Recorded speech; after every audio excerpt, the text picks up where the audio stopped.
Y polimorfos, bien. ¿Y los linfocitos? ¿Lo han escuchado? Sí. De hecho, hay una gran variedad de poblaciones celulares, ¿verdad? Esas poblaciones nosotros podemos analizarlas y clasificarlas, y vale la pena recordar el tema de los órganos linfoides. Yo les decía a ustedes, nuestro sistema inmune, particularmente su función, es a partir de células y moléculas. Los órganos simplemente van a servir como ese escenario donde ocurren todos los procesos relacionados a nuestro sistema inmune. Si estamos hablando del desarrollo de las células, es decir, de la producción de nuevas células, de la maduración de estas células, van a ocurrir a nivel de órganos linfoides primarios, médula y timo. Y si estamos hablando de la presentación de antígenos, de la activación de la respuesta adaptativa, expansión clonal, que son conceptos que ustedes van a escuchar en el transcurso de la asignatura, estas van, o incluso la misma respuesta efectora, estas van a ocurrir en los órganos linfoides secundarios, ¿vale? ¿Por qué? Porque hay un componente de respuesta antígeno específico. Listo. Esto ya lo abordamos en la clase anterior, ¿verdad? Y llegamos a este punto. Esto no se los mencioné a profundidad, sí les mencioné sobre el tema de las células madre, y es que nosotros contamos con un número de células madres de forma limitada, ¿verdad? De una célula madre, nosotros podemos contar desde 1 hasta 5 por 10 a la 4. ¿Cuánto es 5 por 10 a la 4? ¿Cuánto? 5 por 10 a la 4. Bien. Ojo, eso es poquito, es mucho. Si lo comparamos con el número de células que nosotros tenemos en nuestro cuerpo, ese número de 5 por 10 a la 4 células madres es poquito. ¿Y por qué es tan poquito? ¿O por qué necesariamente tiene que ser tan poquito? Porque esas células tienen ciertas características, y es que son pluripotentes, ¿verdad? En muchos casos van a estar dormidas, ¿verdad?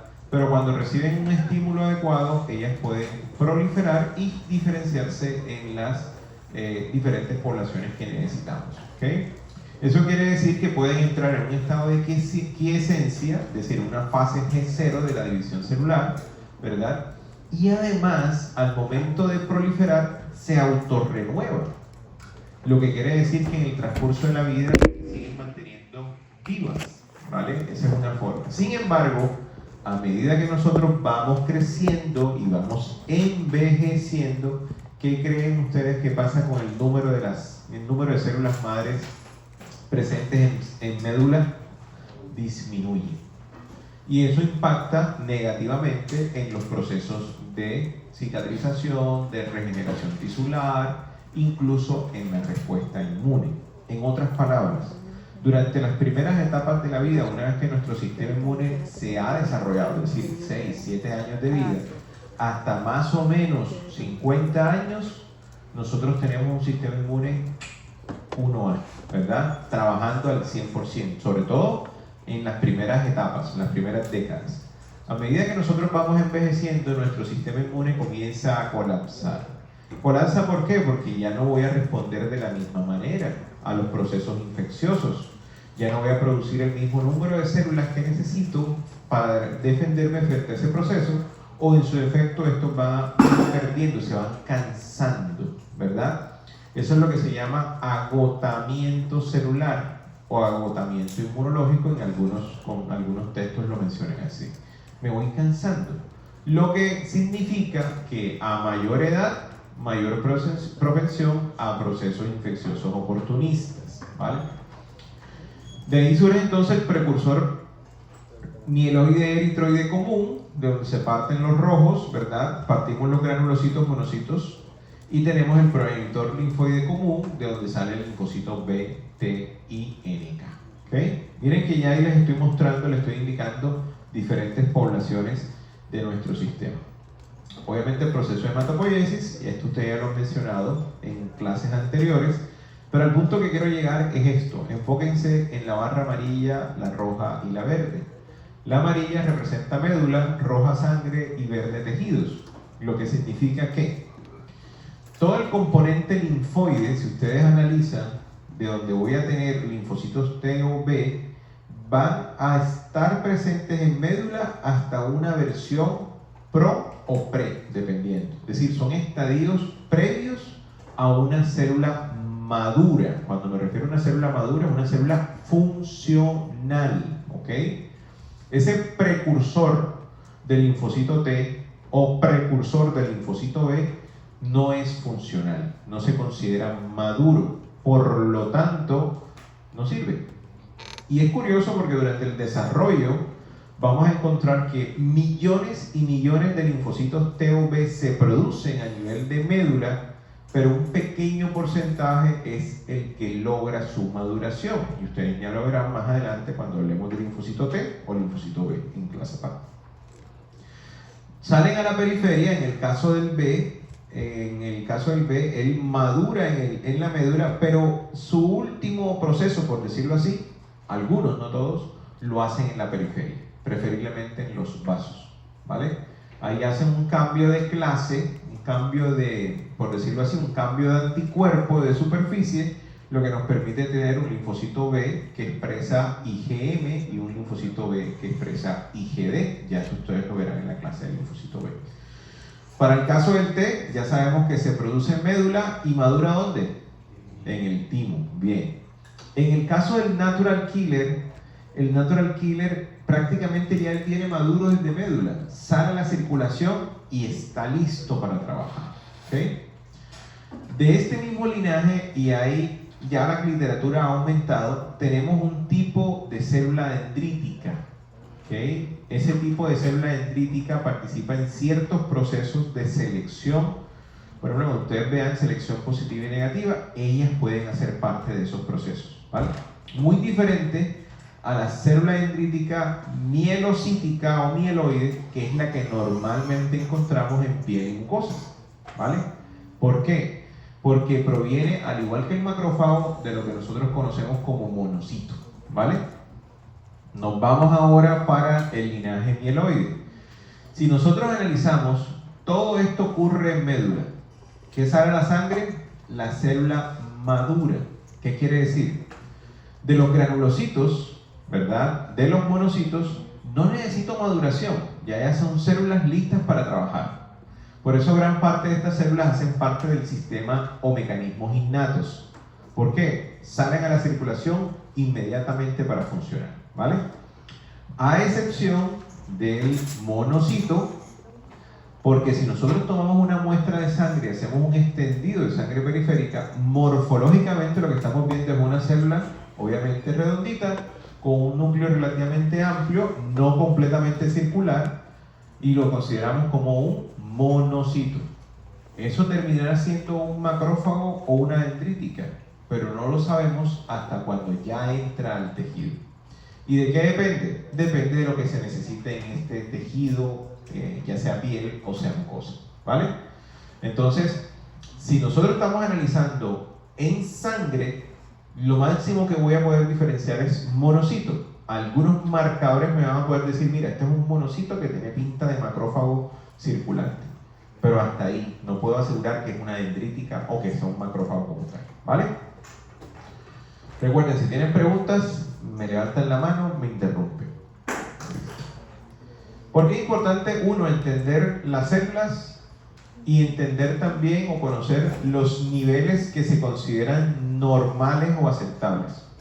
Porque dependiendo de cómo se presente en sangre, a partir de un hemograma, por ejemplo, un hemograma con diferencial, es decir, que me diga cuál es el número y cuál es la proporción de neutrófilos, monocitos, linfocitos, etc., yo puedo decir, mira, el paciente está pasando o está cursando por un proceso infeccioso de tipo viral o de tipo bacteriano. De ahí le voy a colocar una actividad, eso creo que ya ustedes lo han desarrollado en sanguíneo, pero igual le voy a dejar una actividad. ¿Para qué? Para saber interpretar hemograma, ¿vale? Creo que tuvieron en sanguíneo un examen de eso, algo así. Entonces es súper importante. Y también depende el momento en el que yo voy a interpretar el hemograma. Lo que les decía en la clase pasada. No es lo mismo tomar una muestra de sangre, hacer un hemograma en el periodo en el que tengo el pico de la carga viral lo más alto posible, a hacerlo 3-4 días después, donde ya hay células muy probablemente dirigidas contra ese proceso infeccioso. ¿Qué ocurre? ¿Debería aumentar los neutrófilos? ¿Deberían bajar? ¿Qué es lo que debo esperar? En un caso, por ejemplo, de linfoma, en un caso de cáncer o neoplasia, en un caso donde no es un virus sino una bacteria, el hemograma me permite tener luces de lo que puede estar ocurriendo en un paciente. O sencillo, un recién nacido o un infante, el cual tiene infecciones recurrentes, pero yo veo que las poblaciones de linfocitos T están disminuidas. O yo veo que las poblaciones de linfocitos B están disminuidas. O veo que los monocitos están disminuidos, que es lo primero que se me puede venir a la mente. Y es recurrente, cada vez que le hacen un hemograma, cada 6 meses que viene o cada 3 meses que viene por urgencias, por un cuadro infeccioso, lo primero que se me viene a la mente es una inmunodeficiencia, ¿vale? ¿Por qué? Porque hay defectos en el desarrollo de poblaciones celulares. Defectos en el desarrollo de macrófagos, defectos en el desarrollo de linfocitos B, defectos en el... O sea, una cosa conlleva a la otra, ¿vale? Entonces, muy bueno poder identificar esos cambios, ¿vale? De forma esquemática, observamos este ejemplo de qué células hacen parte de la innata y qué células hacen parte de la adaptativa. Al punto que quiero llegar es, esto es simplemente un esquema de aprendizaje. Es la forma más sencilla para aprenderme cuáles son de la innata, cuáles son de la adaptativa. Pero en la práctica, todas esas células están trabajando de forma conjunta. Eso no quiere decir que es que a mí me tocó colocar la introducción en el trabajo, entonces yo hice mi introducción y el resto que haga el resto del documento. No, ven acá.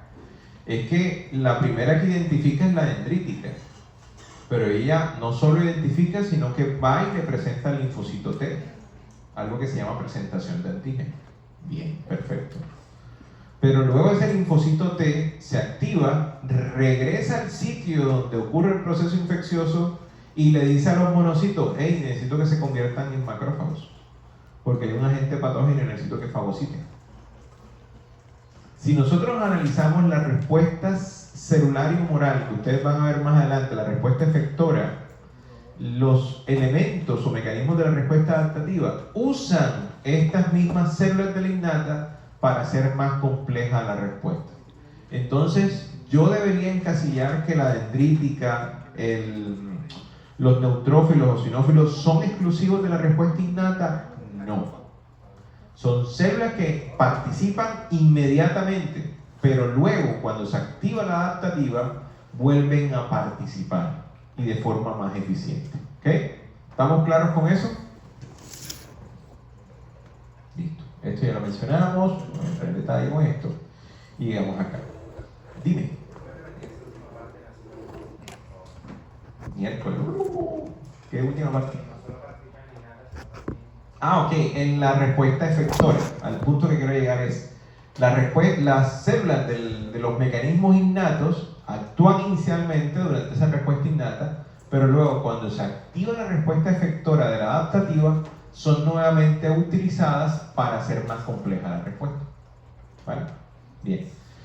En el tema de las células, desde sus descubrimientos, pues muchas de ellas recibieron los nombres gracias al tipo de tinción o características que reciben por la tinción, ya sea con hematocilina o eosina. Es decir, por microscopía, fue uno de los principales métodos para uno conocer qué células están presentes en sangre y en nuestros tejidos, ¿verdad? De ahí surgen los conceptos de los eosinófilos, basófilos, ¿y cuál otro? Eosinófilo, basófilo y neutrófilo, ¿cierto? ¿Eso qué quiere decir? Que tienen una morfología, un fenotipo, ¿verdad? Pero llega un punto en el que, oye, ven acá, es que estamos observando que hay células que se parecen físicamente pero que tienen funciones diferentes. Necesitamos buscar una forma de poder analizarlo.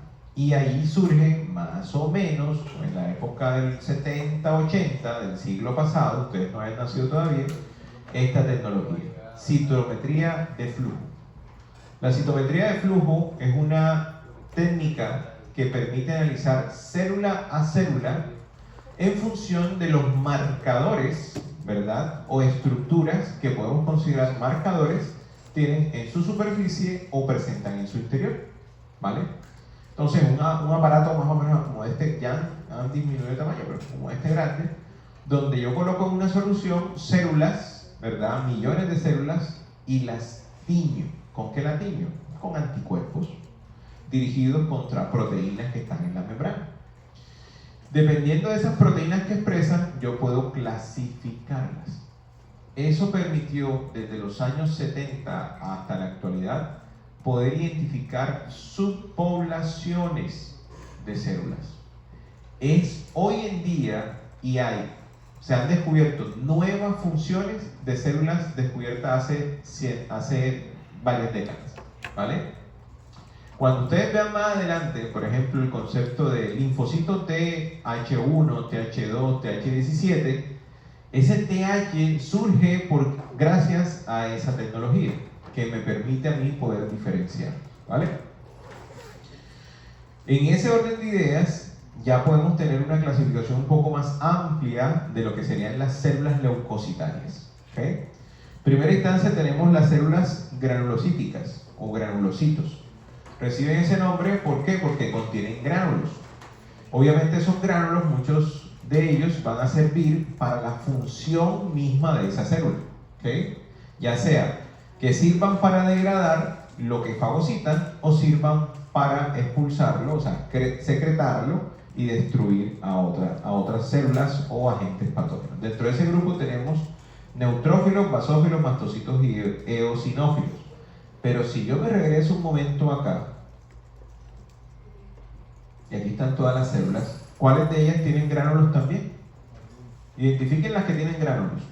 Según la literatura, neutrófilo, eosinófilo, basófilo, mira que me lo están clasificando como granulocito, ¿verdad? Pero el mastocito tiene gránulos.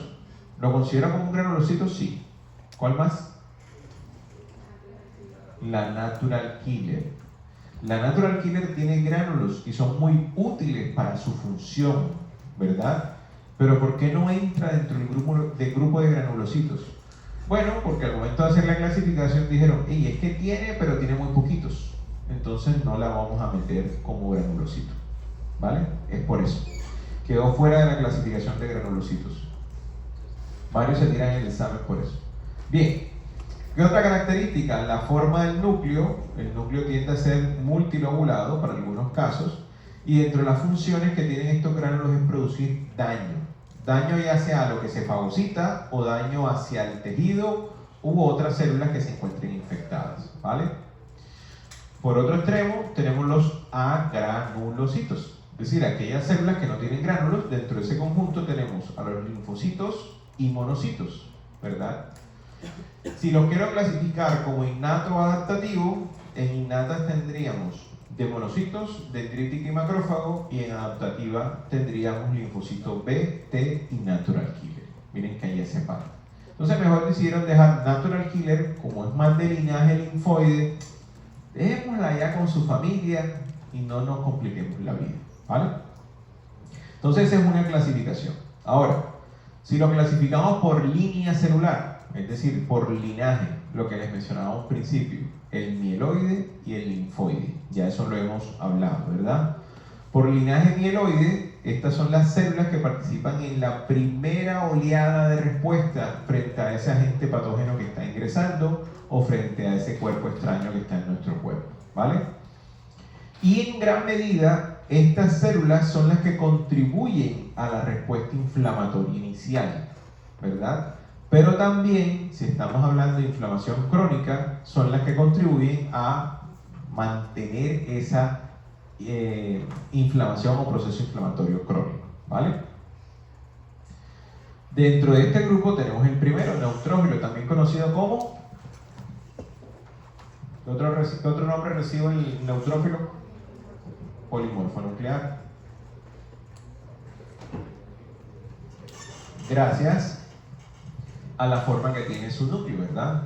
¿Cuántos lóbulos puede llegar a tener? Entre 3 a 5 lóbulos. Eso es importante porque dependiendo de la morfología que se observe en ese neutrófilo, nosotros podemos decir, oh, el paciente puede estar presentando un proceso infeccioso. Porque hay un concepto, a ver si por aquí lo tengo, no lo tengo. No está aquí. Hay un concepto de neutrófilos en banda. ¿Lo han escuchado? ¿Qué significa neutrófilos en banda? No sé qué. Exactamente, el núcleo no está lobulado o multilobulado, sino que se ve como una sola estructura. ¿Es funcional? Sí. Pero lo que me indica, sí, el hallazgo que me debe llamar la atención es si yo observo un número, un porcentaje incrementado de neutrófilos en banda en un extendido de sangre periférica, hombre, es que estamos en pleno proceso infeccioso. Es decir, nuestro sistema está respondiendo, está dando respuesta a ese proceso infeccioso, ¿vale? Entonces el neutrófilo sale de médula, ¿vale? Representa el 50-70% de las células circulantes en sangre y va a durar entre 7 y 10 horas en circulación. ¿Y luego para dónde se va? ¿Qué pasa? ¿Se mueve? ¿Será que se mueve? ¿O se va hacia los tejidos? ¿Cuál es la conducta natural de un neutrófilo? Se produce en la médula, sale a circulación, comienza a dar vueltas y vueltas y vueltas y vueltas, encontró por ahí un proceso infeccioso, encontró por ahí algo que le llame la atención y se dirige hacia el tejido. Y si no, pues se destruye. Así de sencillo. Los neutrófilos, como yo lo veo, son unos kamikazes. Es decir, son células que están pensadas para morir. Ya se van a sacrificar. Ya sea que terminen encontrando un agente patógeno y participen en una respuesta, o simplemente pues nacieron, fueron producidas, salen a circulación, no encontraron chamba, por decirlo así, y murieron, ¿vale? En eso consisten los neutrófilos. Ahora bien, la función de ella es la primera célula que llega al proceso, ya sea infeccioso o injuria, fractura, quemadura, lo que tú quieras. Es la primera célula que llega. Ella se va a encargar de eliminar y destruir principalmente bacterias extracelulares. Pregunta, ¿tiene capacidad de fagocitosis? Bien. ¿Es su principal función? No. ¿Tiene capacidad de fagocitar? Más no es su principal función. ¿Qué significa esto? Hombre, yo puedo engullir esto. ¿Con qué propósito? Sensar.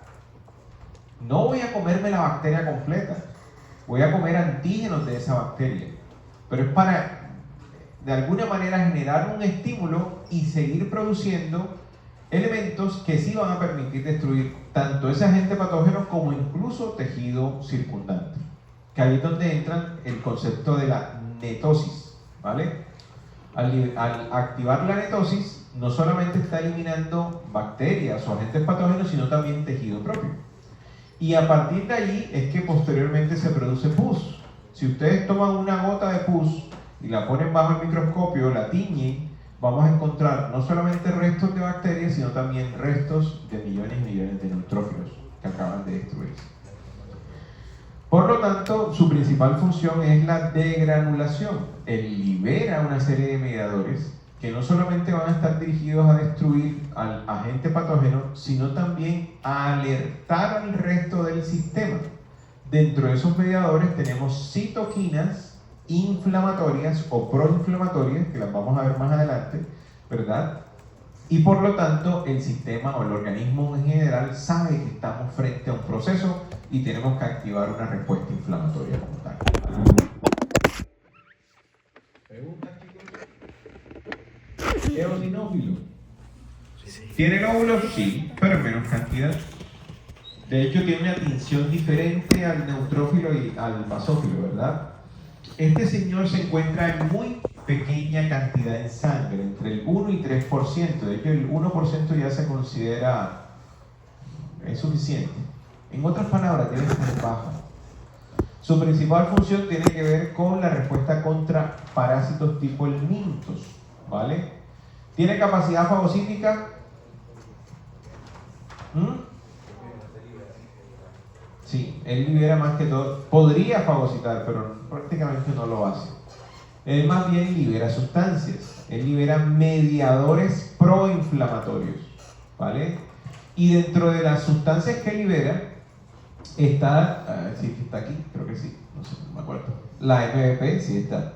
La MVP es una, no voy a ver qué significa MVP, Binding Protein, molécula de unión a proteínas, ya me acuerdo. El MVP es liberado, tiene una alta afinidad con compuestos proteicos, obviamente del parásito, ¿verdad? Pero como son cientos o miles de eosinófilos rodeando a un mismo parásito, esta MVP puede generar poros en la superficie de, no digamos pared porque un parásito no tiene pared, ¿vale? En la superficie del parásito, lo que termina conllevando a la destrucción del mismo.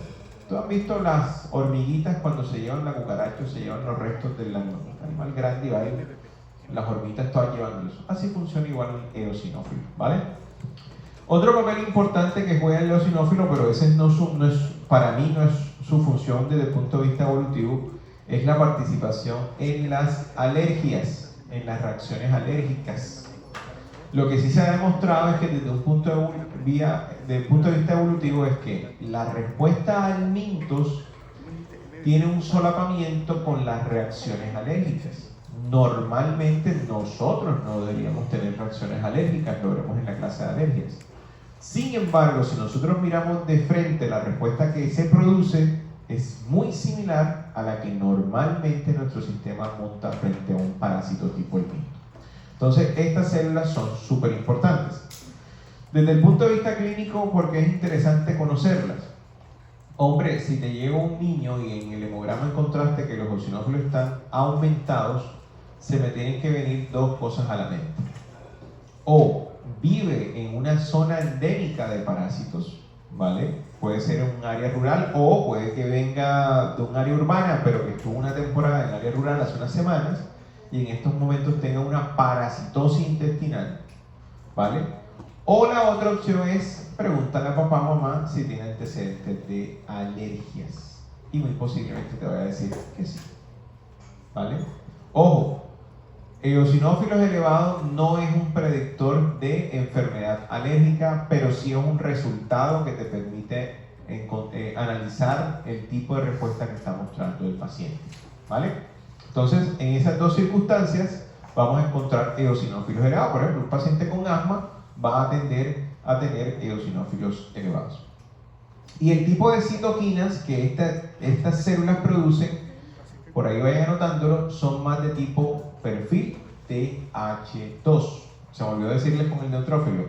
Las del neutrófilo son de perfil TH1. Ojo con eso. Eosinófilos, citoquinas de perfil TH2. Bien. Tenemos el basófilo. Este es el primo hermano del eosinófilo, que la literatura lo reporta que aparentemente tiene funciones muy similares al eosinófilo. Su presencia en sangre es relativamente baja, pero que aún no sabemos qué hace, o si lo que hace en realidad lo hace. Me explico. En el laboratorio, ojo, en el laboratorio, de forma experimental, el basófilo puede activarse frente a alergenos, el basófilo puede liberar histamina, el basófilo puede activarse frente a antígenos de parásitos. En otras palabras, el basófilo puede suplir la función de un eosinófilo, ¿verdad? Pero ¿qué diferencia encontramos entre el basófilo y el eosinófilo? Durante muchas décadas se pensó que el basófilo era un precursor del mastocito. Si nosotros analizamos, déjenme decir, aquí tengo la foto del mastocito. Sí. Comparen esta fotico con esta de acá, ¿verdad? Tienen muchos gránulos y por tensión se parecen. ¿Y por qué pensaron que el basófilo podría ser un precursor del mastocito? Oye, si la dendrítica y el macrófago tienen un precursor común que es el monocito en su estado de circulación en sangre, ¿por qué no pensar que el basófilo es el precursor del mastocito? Durante varias décadas se pensó eso, pero luego con citometría de flujo se llegó a la conclusión, no está ni por ahí de cerca, ¿vale? El basófilo tiene un precursor de los granulocitos, por eso es más cercano al eosinófilo y al neutrófilo que al mismo mastocito, ¿vale? Entonces quedó en el limbo, porque puede tener o puede cumplir todas estas funciones que hace el eosinófilo, pero en vivo no se ha podido demostrar. ¿Sí me va a entender? Entonces lo tenemos ahí, creemos que puede cumplir funciones, ¿verdad? El problema es que su presencia en sangre es muy baja, no se logra conseguir en tejido, lo que quiere decir es que puede que entre a tejido, pero te tocaría tomar biopsia de todos lados para ver, y es difícil, o sea, faltan más estudios del basófilo. ¿Para qué nos sirven los basófilos hoy en día? Para pruebas de laboratorio. Como no puedo obtener eosinófilos, ¿verdad?, funcionales en sangre, mejor obtengo basófilos que son más efectivos. Porque a diferencia de los eosinófilos, pasan a circulación y duran muy poco en sangre, porque ellos se dirigen derechito hacia los tejidos. Ese es su punto final, ¿vale? Principalmente ¿dónde? Pulmones e intestino. Eosinófilos, ¿vale? Entonces yo mejor utilizo basófilos para pruebas de laboratorio. Listo. ¿Cómo vamos? Al igual que el eosinófilo, trabajan full con la inmunoglobulina E, que es un tipo de anticuerpo y que está directamente relacionado a la respuesta frente a parásitos y también en la respuesta en las alergias. ¿Ok? Bien. Mastocito. En algún momento se le colocó el nombre de célula cebada. ¿Por qué creen que se le llamó célula cebada? ¿Qué significa cebar? Ustedes han visto la cerveza, creo que han tomado cerveza a estas alturas de la vida, ¿verdad? ¿Qué pasa cuando uno le acaban de servir la cerveza? Miren, ¿no han tomado cerveza? A ver, ¿ustedes son menores de edad?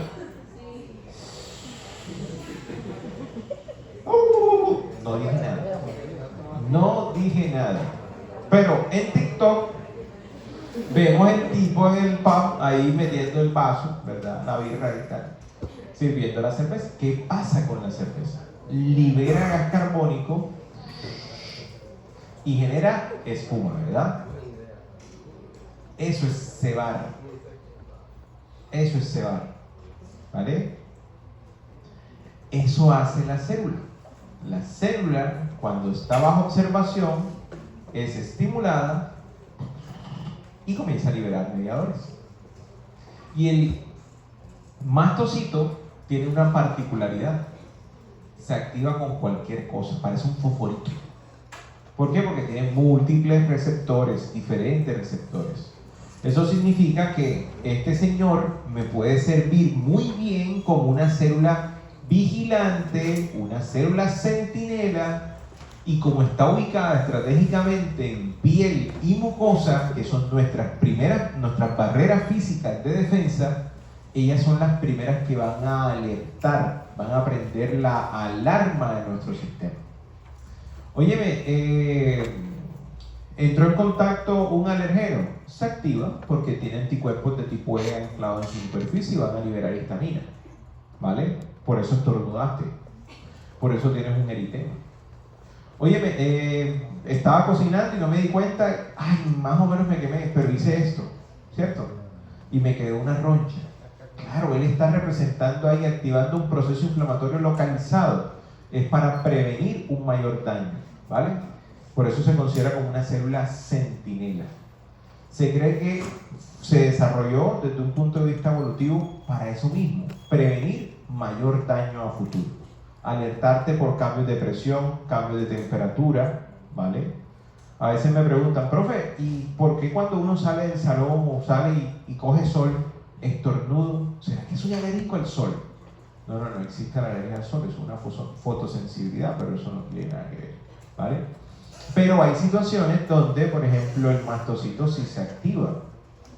Por ejemplo, en el dermografismo. En el dermografismo el mastocito tiene receptores vasopresivos que por lo tanto se activan y generan la marca a nivel de la piel, generando un proceso inflamatorio localizado en piel, ¿vale?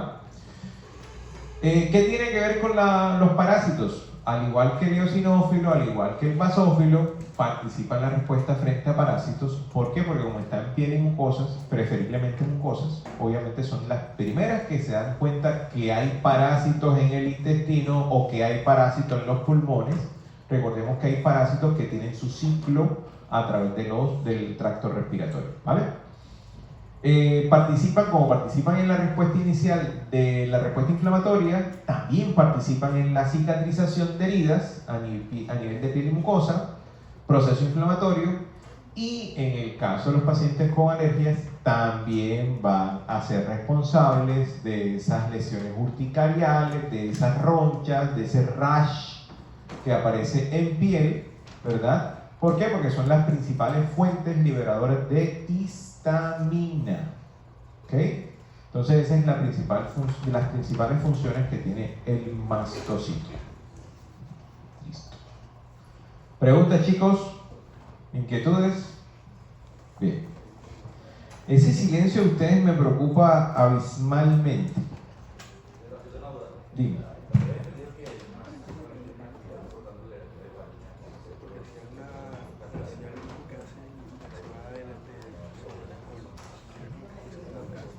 Bien, son múltiples las funciones que presenta el mastocito. Bien, tenemos además dentro de ese linaje mieloide las células capaces de presentar antígenos, ¿vale?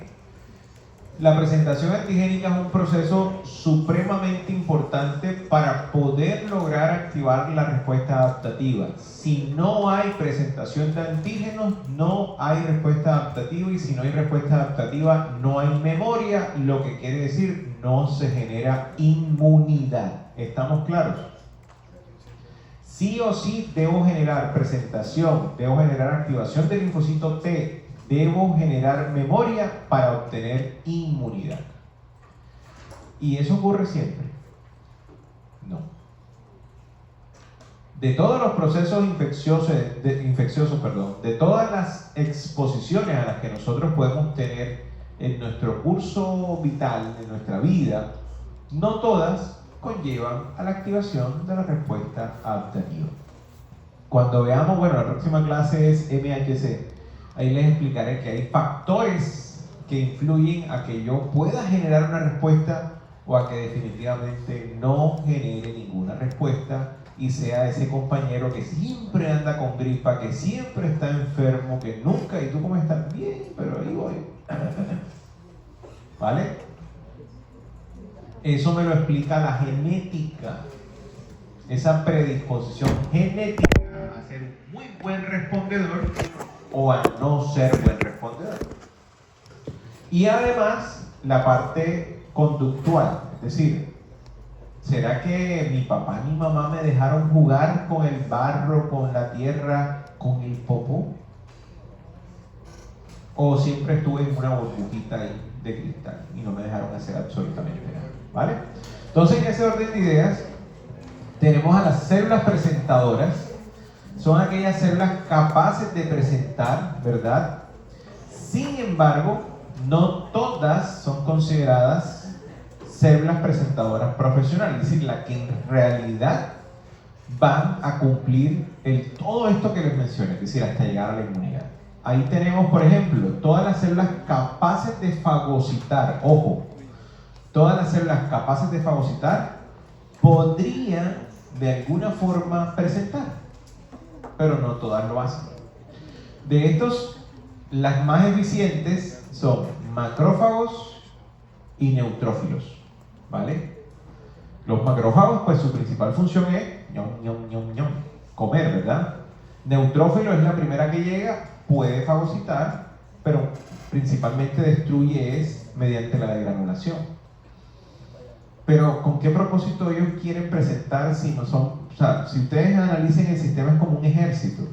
Estas son células efectoras. Yo necesito que estén allá, en la batalla, combatiendo. Pero de vez en cuando necesito que una de ellas venga y yo como general, por decirlo así, me alerte cómo está la situación. Mírenlo de esa forma. Un neutrófilo en algún momento, un macrófago en algún momento le tiene que alertar al linfocito T: Oye, vamos bien, ya tenemos tenemos más bajas, ya no hay tantas bacterias. Ok, perfecto, o sea, nos extendemos un día más. Listo, maravilloso. Hoy, hey, necesitamos refuerzos. No hemos podido combatir. La bacteria se está proliferando, se está replicando el virus. Entonces, como general, tengo que buscar la forma de buscar más mecanismos que terminen destruyendo, ¿vale? Esa es esa presentación del macrófago y neutrófilo, pero la que me interesa es esta, la de la dendrítica. La dendrítica presenta ¿con qué finalidad?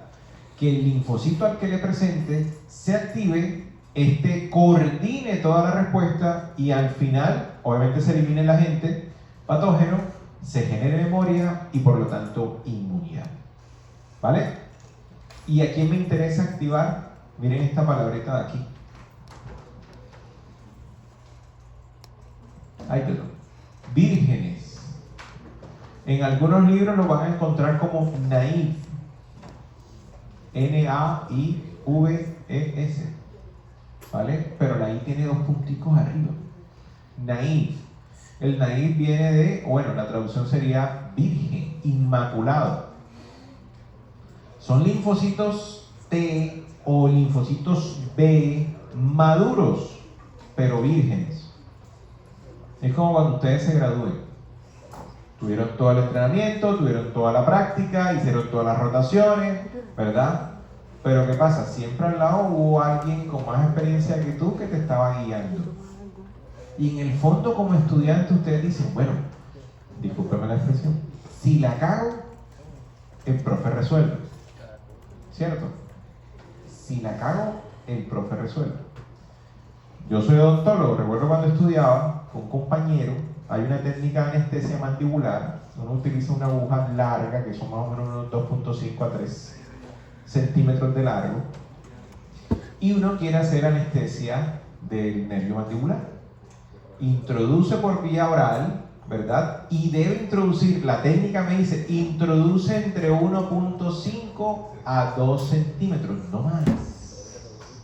En un ángulo convergente junto con la técnica dice eso. Y en práctica, yo ese día no me dejé tocar. Mi compañero se fue. Doctor, se le está saliendo la anestesia. Atravesó piel. Claro, él no se midió y se fue. Con pulso maraquero más. ¿Ves? Pero él iba porque, tiene el profe que está ahí. No te preocupes, yo te cubro. Ven. Afortunadamente, el compañero que estaba sentado no tuvo laceración de músculo macetero, no tuvo laceración de nervio. O sea, afortunadamente no pasó a mayores. De ahí no salió. Pero cuando ustedes se gradúan y dicen, bueno, listo, ya, ahora sí, al mercado laboral. ¿Y qué quieres hacer? No sé, si me voy para rural o me voy, no sé. Bueno, ahí está solo, ¿verdad? Son maduros porque han adquirido experiencia, están preparados, pero es la primera vez. Imagínate que salga un rural por allá, por el Guainía, sí que se quieren ir de rural. Y te llega el primer paciente con una herida de aquí a acá. Bueno, sutura, ¿para qué te tengo? Estás solo. ¿Cierto? Eso es un linfocito T o B virgen.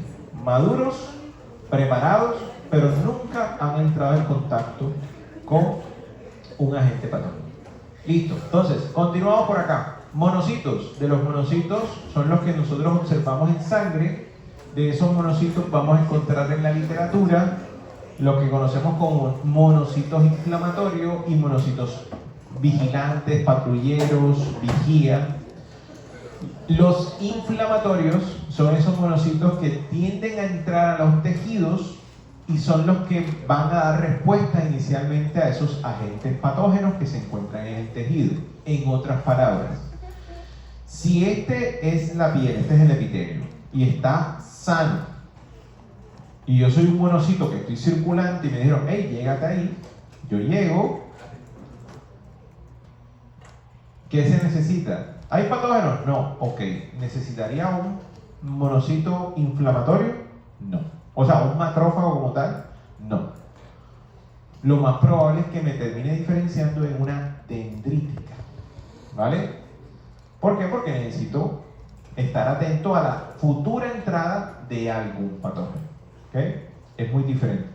Pero si aquí hay un proceso infeccioso activo, llega el monocito inmediatamente por las señales que se encuentran a nivel local, en señales me refiero a citoquinas, moléculas inflamatorias y demás, automáticamente él se diferencia en un macrófago inflamatorio. Más adelante ustedes verán el concepto de macrófago M1. Ese es el típico monocito o macrófago inflamatorio. ¿Vale? Ahí está, macrófago inflamatorio M1, que es el propio que participa en toda respuesta a nivel tisular. Algunos de estos macrófagos se especializan en fagocitar cierto tipo de tejidos y reciben por lo tanto su nombre. De hecho, se puede considerar que las células clásticas son macrófagos. Por ejemplo, un odontoclasto, un osteoclasto, son células capaces de fagocitar especialmente ese tipo de tejidos, ¿verdad? Bien, entonces dependiendo del tejido en que nos encontremos, pues van a recibir diferentes funciones y obviamente se especializan en eso. Por el lado de la dendrítica recibe su nombre por estas prolongaciones, parece un pulpo. Ojo, tanto monocitos en general, o sea, macrófago como dendrítica, tienen una alta flexibilidad. ¿Por qué? Porque tienen que atravesar tejidos.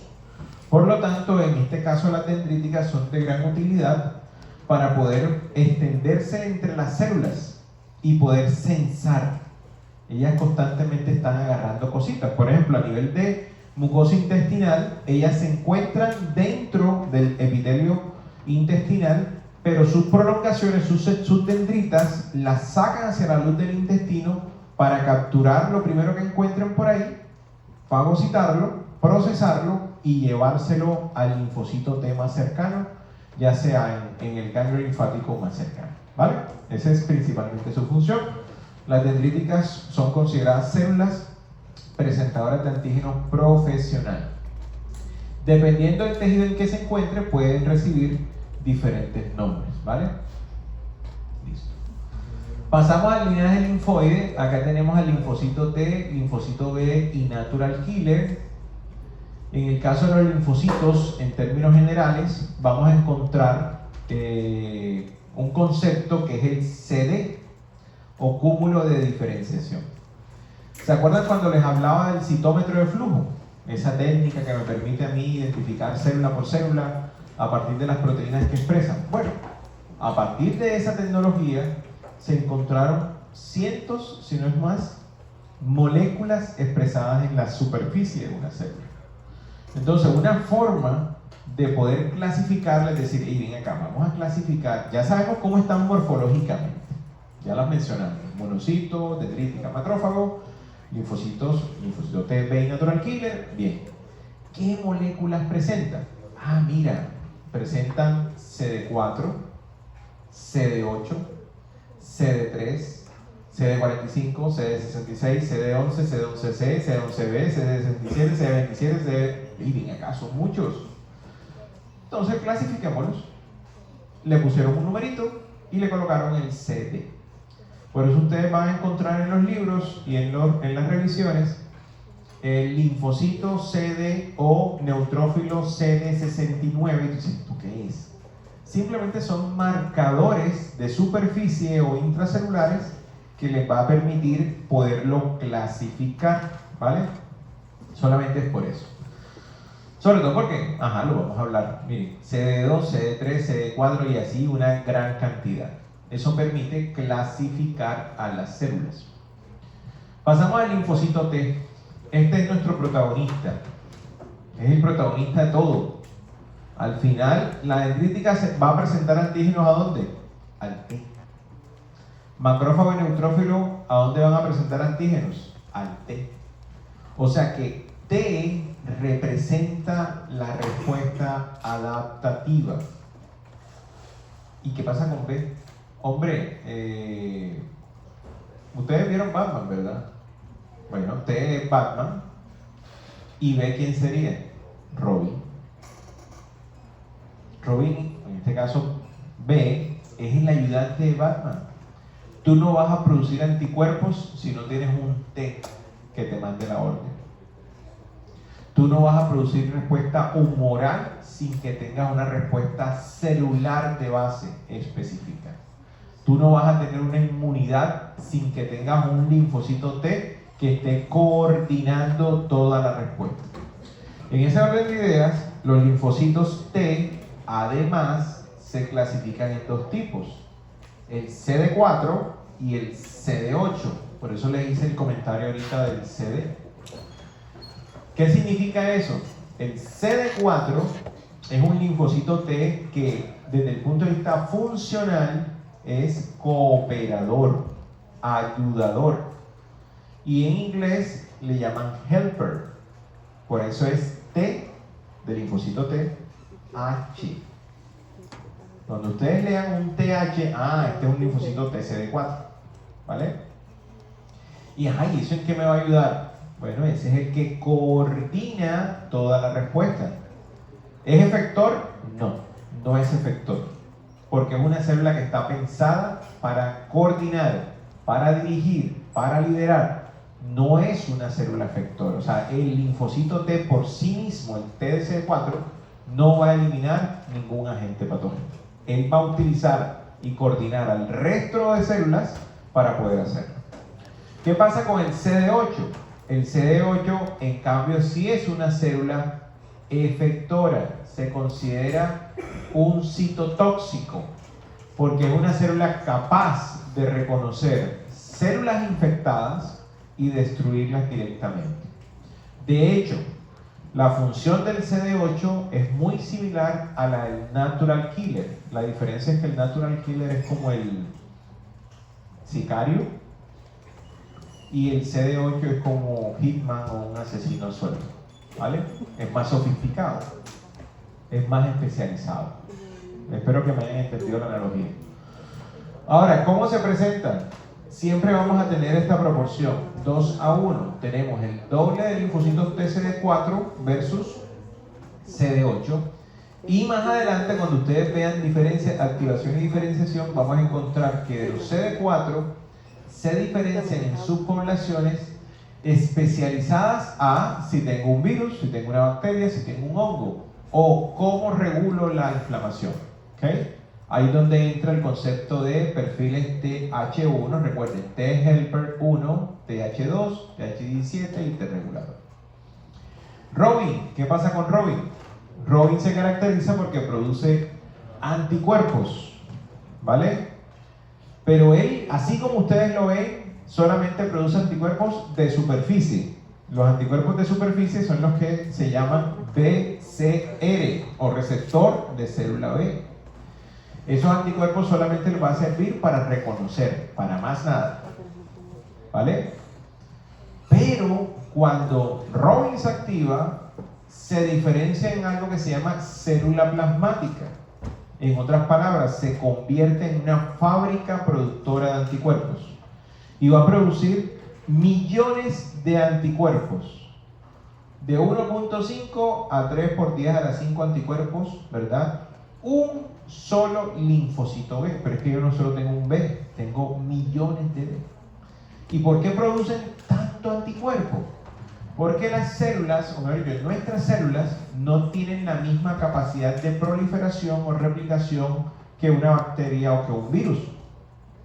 Entonces, necesito producir algo que sea muy fácil de producir para la célula, en este caso los anticuerpos. Los anticuerpos son proteínas, por eso se producen en altísima concentración.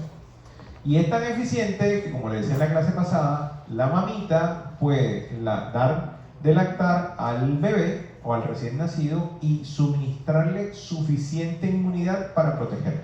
¿Okay? Dentro de los anticuerpos tenemos 5, el IgD, IgM, IgG, IgA e IgE, cada uno con una función diferente. ¿Okay? Bien, esta es la célula plasmática. Miren que morfológicamente cambia de una célula completamente redonda a una célula alargada. El núcleo se vuelve un poquito más pequeño, el retículo endoplasmático aumenta de tamaño, pues prácticamente va a producir moléculas, en este caso anticuerpos, ¿vale? Y llegamos al natural killer. Este señor es un asesino natural. En otras palabras, es el loquito de la familia, ¿vale? Ese tipo no media palabras, pero aunque ustedes no lo crean, es el más trabajador y más camellador de todas las células linfocitarias. Ese tipo, una vez se produce en médula, sale a circulación, se va hacia los tejidos y es como papeles. La célula somática, ya sea epitelio, hepatocito, lo que sea, tiene que mostrarle a ese natural killer al menos dos señales, como dos papeles, ¿vale? La cédula y la licencia. Si tú no le entregas esos dos papeles o esas dos señales, él automáticamente te va eliminando. Por eso se le llama asesino natural, ¿vale? Si la célula está sana, no está infectada por ningún virus y no es una célula neoplásica, normalmente de forma constitutiva debe mostrar esas dos señales. El natural killer llega, reconoce las dos señales, maravilloso, voy para la siguiente, ¿vale? Pero si por algún motivo esa célula no logra mostrar, automáticamente lo eliminan. Más adelante verán cómo lo hacen, en otra clase verán ustedes cómo lo hacen. Y eso se considera algo que en inmunología es vigilancia inmunológica. Eso es lo que permite, desde la misma respuesta innata, permite erradicar, identificar y erradicar muy temprano alguna célula neoplásica o una célula infectada. Pero a pesar que el señor trabaja tan bien y tanto, a veces se le escapa una que otra y ahí aparece cáncer o se disemina el proceso infeccioso, ¿vale? Chicos, en la presentación van a encontrar los valores y la interpretación. De aquí es de donde voy a sacar la actividad para que ustedes puedan realizar y obviamente otra literatura. Listo. 5 minuticos de descanso, por favor. No se vayan a perder, que en 5 minutos empiezo la otra clase.